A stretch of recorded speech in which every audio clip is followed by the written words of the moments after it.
KSW. Tonight is our second annual BJ Shea Comedy Riot, the anti-social network starring Jim Norton, Dave Attell, Jim Brewer, and Bill Burr. And please welcome to the show Norton, Dave Attell, and Bill Burr.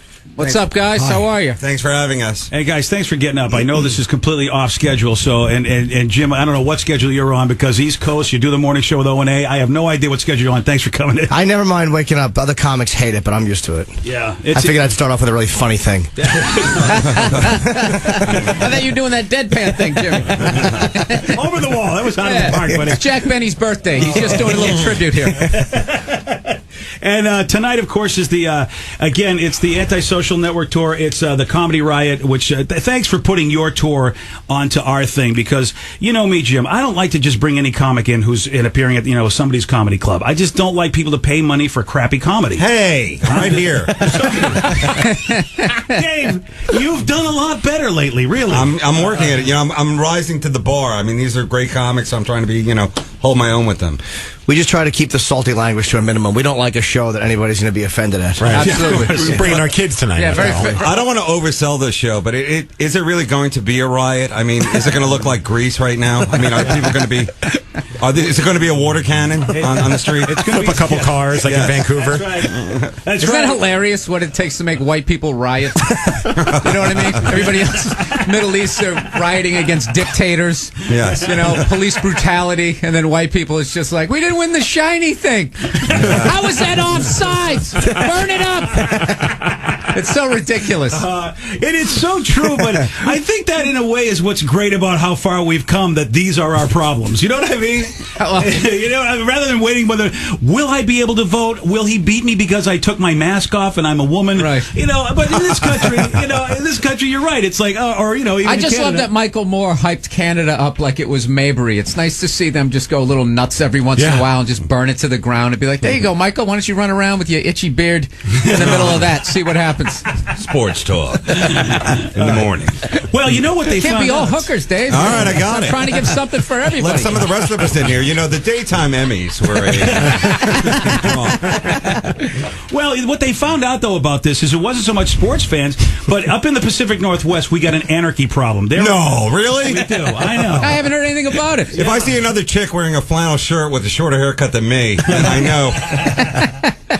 That's right. We all can't be river rafting guides in this town. I mean, honestly. So what? They're revolting against the World Trade Organization and the G20 bank system. Yeah. So what they do is they look for an event. All the anarchists now, what they do is they look for an event like would be a championship or whatever, and they try to make it look like the fans are upset. But what they do is they just start problems wherever there's big crowds, and it gets attributed usually to the crowd. So it turns out that it wasn't the hockey fans so much. These a-holes that think that sounds like a statement written by the Canucks. They rioted after Game 7 when they lost in 1994. Yeah. This is what these people do. It's who they are. And I think it's time the U.S. went in there. Brought some peacekeeping people there. There you go. Some Tim Thomas in there. Oh, that's classic. Gave them a democracy. Right? Exactly. Canada stinks. I'm saying it. I'm taking a big risk. There you go. That's my idea of being edgy. Boo for Canada. No, all kidding aside, I apologize. I didn't. Yeah.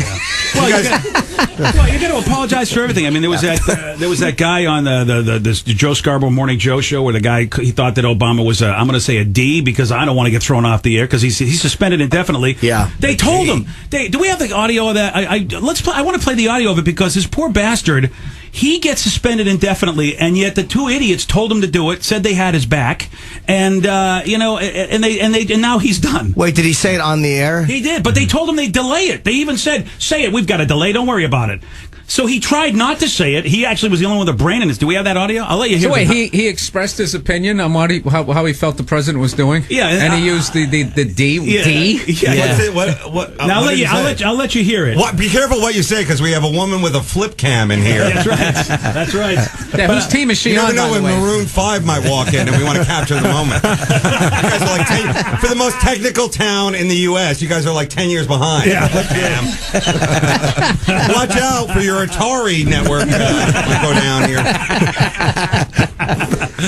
All right, I'll let you hear how it went down. I'm just pissed. I'm just pissed because the poor guy gets basically fired. He didn't do anything. Poor girlfriend. What was the president's strategy? We're coming up on a deadline, and the president decided to please his base. Is this sort of showmanship? We're in the 7-second delay today. Oh, Lordy. No. I wanted to characterize how I thought the president behaved. How do you think you Well, we have it. We can use it, right, Alex? Yeah, sure. Come on. Yeah. Take a Go chance. for Have it. faith. Yeah, let's see what happens. Just, you Alex, you have I'm the behind button. you. You fall down. I'm going to catch you. And the president has been set on this Okay, show. sorry, go so ahead. we're good. I thought he was kind of a dick yesterday. Oh, my God. Delay that. Delay that. Did we delay that? How phony are these idiots? Yeah. How do you not know that guy's a corporate shill? Like he's gonna that's the guy who's gonna have your back. You made an alliance with him 5 seconds before you said it. He's suspended indefinitely, this Halperin guy, and he had to apologize twice already. And it kind of sounded like I thought it was like a morning radio show. There is kind of a thing if you're on one of those self-important shows where people cross their legs and they have like gold-toed socks on. If you start saying stuff like that, the people they're gonna, Yeah, he was a dope though, because I think he knew that he shouldn't say it. And you're right. You don't make an alliance with some guy who says, "Yeah, we got to delay." Just say he's a jerk. Don't say anything that can sink you. Yeah. Hey, let's go for it. Get jazzy, or whatever the hell that girl said. Right there, you know that they're not going to have your back. Yeah, the Mika, whatever the hell her name. Did they not delay it? They didn't delay it, and then they threw the producer under the bus, going, "Oh, he said he didn't know where the button was." Jim, you work in radio. We all know where the button is. Of course you do. You always have to have the button in eye line. Yeah, I mean, especially when you tell everybody we need to push the button soon. That's what they set it up at. Yeah, they set him up. They set him up. He fell for it, though. And he's suspended. I know, he fell. You're right. He is an idiot. What does he do? From what? Well, Yeah. I'm really not following the story. The Morning Joe. What's going on It's here? a pretty popular show on MSNBC. Took over for Imus. The Morning Joe, Joe Scarborough, and it's a TV show on MSNBC that runs in the morning. And so, it's got some popularity in the country. And so, Joe and the chick that he works with said, "Yeah, go ahead and say it to this Halperin guy." Oh, okay. I guess he's a political analyst for them. Oh, he works for MSNBC? Yeah, that's where this was from. What a dope to think on that network he could say that about Obama and not have a problem. What a dummy. That was surprising. Yeah. What a dope. And not to mention those other two, they sounded like those cruise ship kind of comics.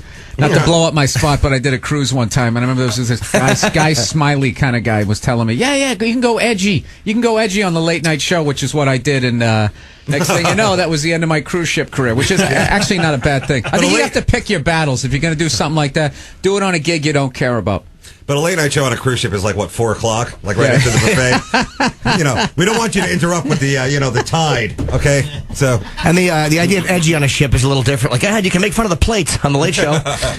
Yeah, I had no idea. I was actually trashing the cruise ship line because, like, when they see the commercials on a cruise ship, they make it seem like they stop in each port for a couple of days, and it's really just a couple of hours. So you get off the ship and you're so panicking that you're going to miss the cruise ship. That I bought like a hammock as like a souvenir. I wasn't even thinking. So I was just talking about that type of stuff, and the captain wrote a letter. It was horrific. Kind of like this story.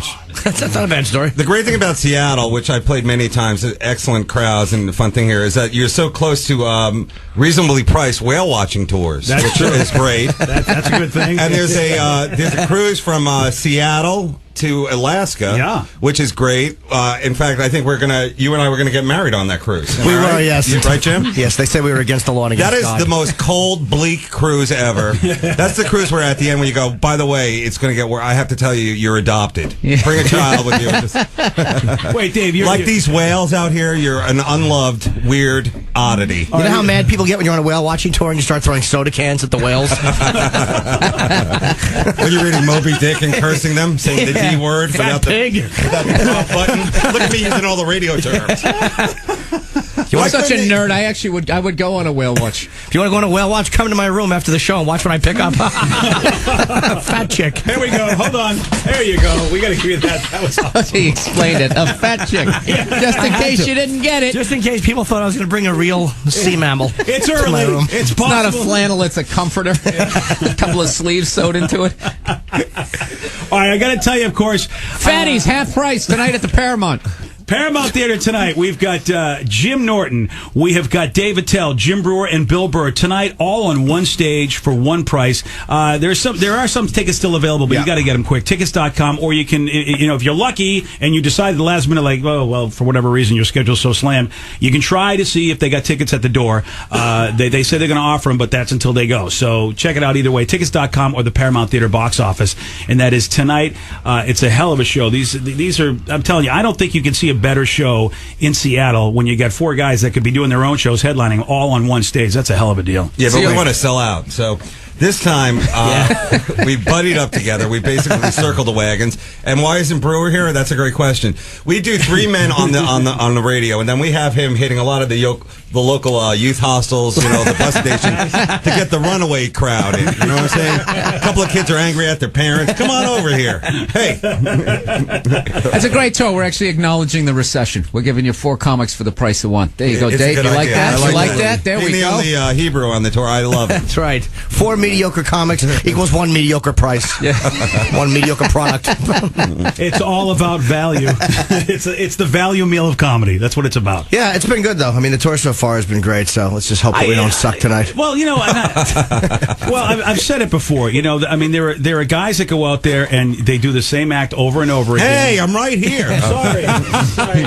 Most of the guys go out there on this tour. But, I mean, I give you guys a lot of credit because, there are people that are just prolific in being able to always, come up with new material, and it's something that's enjoyable, and that's because you care about it as opposed to, it's Jimmy's Screen Door and Comedy Club Factory, and that's what we don't take those comics because people get pissed when they pay and they go, what the hell night was this? I don't know how anybody can do the same act for 3, 4, 5, or 6. It's just how many years am I going to name in a row, though? I should have just said a long time. I was like 3, 4, 5, 6. Jim, you're internal heckler. But I caught myself naming naming years. I could have just said a bunch of years, but I realized 3 wasn't that bad, and I'm like, well, 4 isn't that bad either. I should have just said 10. Then panic sets in. 5, 6, 7. Yeah, anywhere up to 3 to 100. An ass.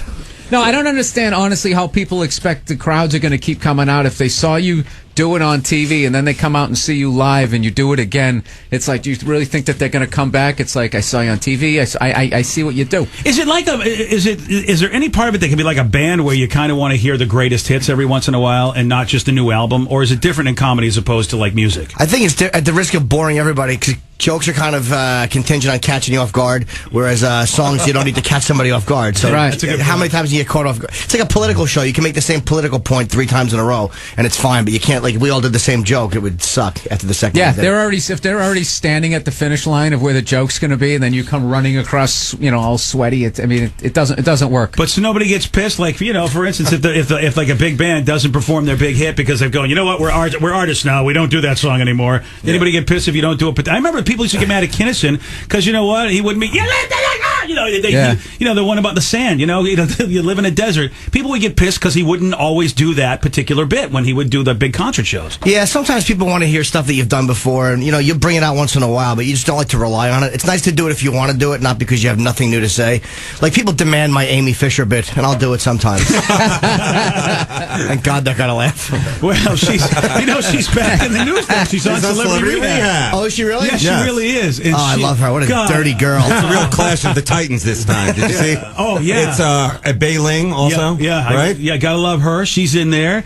And you got Lindsay Lohan's father. Sean Young. Yeah, Sean Young. Yes. Boy, she's time has not been exactly I think she's hot, man. You still think she's got it going on? I think she's great, yeah. Her personality has got me thinking, you know what? It could be the drugs. It could be the alcohol. I love a train wreck. I can't tell you. All right. I don't think she's ever been hotter than when Gene Hackman was throwing her through a glass table in No Way Out.